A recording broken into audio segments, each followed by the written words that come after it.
ازيكم يا حبايبي؟ عاملين ايه؟ اخباركم ايه؟ يا رب تكونوا بخير وصحه وسعاده. جايه لكم بوصفه سريعه وسهله. هنعمل بيتزا مع بعض في دقايق.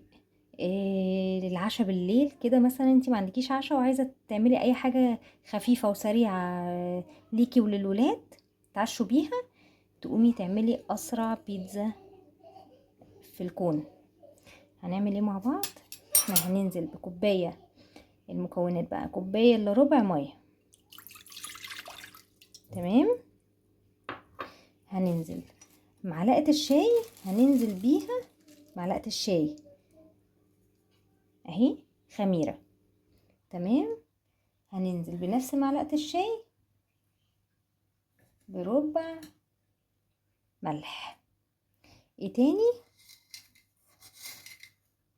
نص معلقة الشاي سكر زي ما انتوا شايفين، ونقلبها طبعا المكونات ده.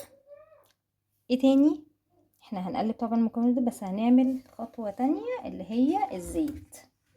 3 معالق زيت بمعلقة الاكل بقى، مش بمعلقة الايه، مش بالمعلقة وحش قوي. معلش قطعتكم. انا حطيت 3 معالق زيت بالمعلقة دي. تمام، اللي هي معلقة الاكل. نكمل مع بعض، هنقلب المكونات اللي احنا عملناها مع بعض كويس لغاية لما السكر يدوب. تمام، قلبها كويس قوي قوي قوي قوي قوي.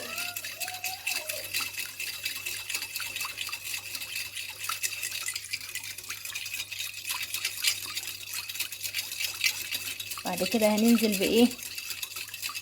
بكوبايه دقيق. احنا نزلنا بكوبايه الا ربع ميه، هننزل بكوبايه دقيق، وحسب طبعا نوع الدقيق اللي انت جايباه. دي المعجنات حسب نوعه، النوع بتاعه كويس اللي هو بتاع المخبوزات. انت هتشوفي بقى بنفسك هيبقى عامل ازاي.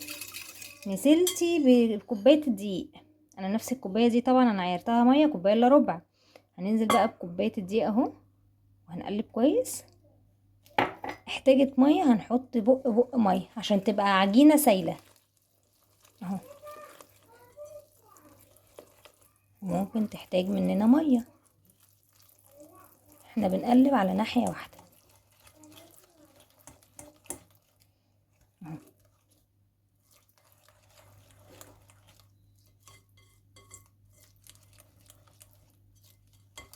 اهو زي ما انتوا شايفين. احتاجت شويه ميه، هنجيب شويه ميه، نجيب شويه ميه وارجع لكم واقلبها تاني معاكم اهو.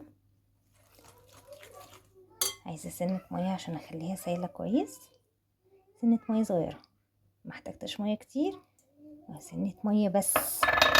خلاص كده مش هتحطي تاني، بس انا كده مش عايزه ميه تاني، شايفاها كويسه جدا كده.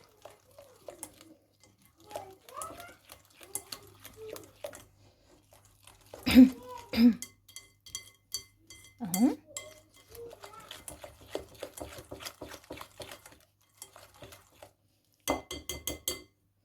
احنا كده دوبناها كلها، الدقيق بالميه بالخميره بالسكر بالملح بكل حاجه. هنعمل ايه بقى؟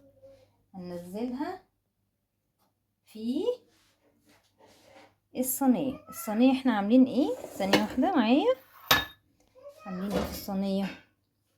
دهنين الصينيه بتاعتنا زيت في كل جوانبها، زيت.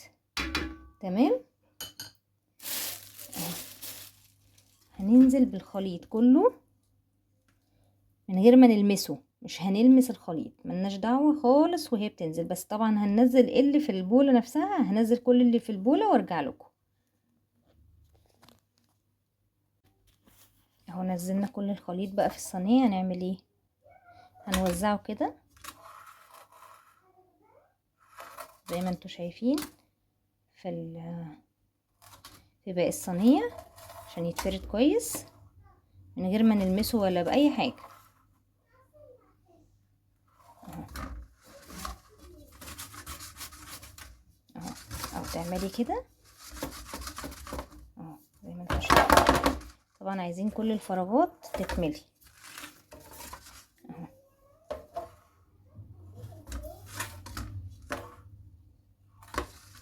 هنعمل ايه تاني؟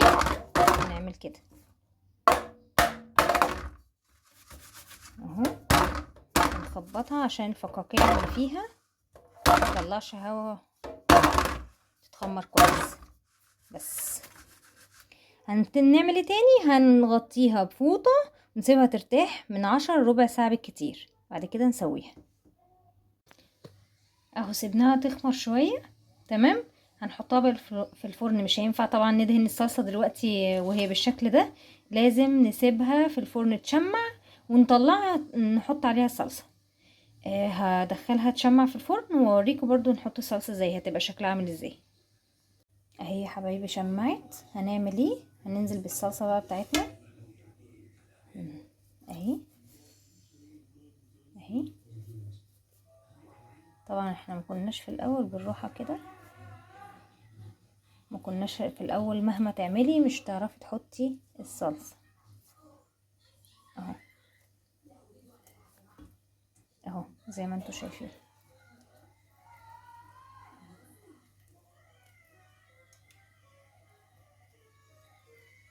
لازم بالراحة كده اهو. حلو قوي كده. ونحط بقى المكونات بتاعتنا زي ما انتي عايزة، حشوة الجبنة، حشوة كده. انا احط الحشوات، الحشوة بتاعتي انا هعمل ميكس جبن كده، هحط الحشوة واوريها لكم اهو يا حبايبي. انا عملت الميكس الجبن بتاعي.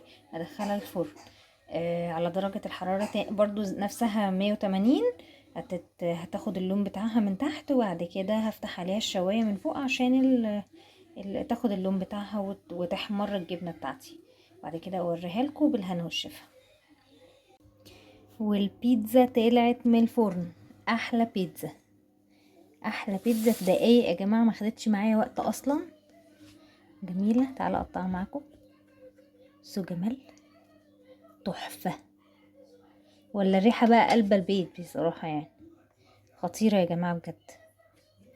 اعملوها، الولاد هيحبوها جدا، يتعشوا بيها، لا هينبسطوا قوي بجد. بالهنا والشفا. ويا ريت ما تنسونيش في اللايك والشير وسبسكرايب. دمتم بخير. بصوا اخر حاجة هوريها لكم بس. بصوا الجمال، بيتزا دقايق بالهنا والشفا. الله على الجمال والريحة، تحفة. شايفين القمر؟ احلى بيتزا دي ولا ايه؟ باي باي.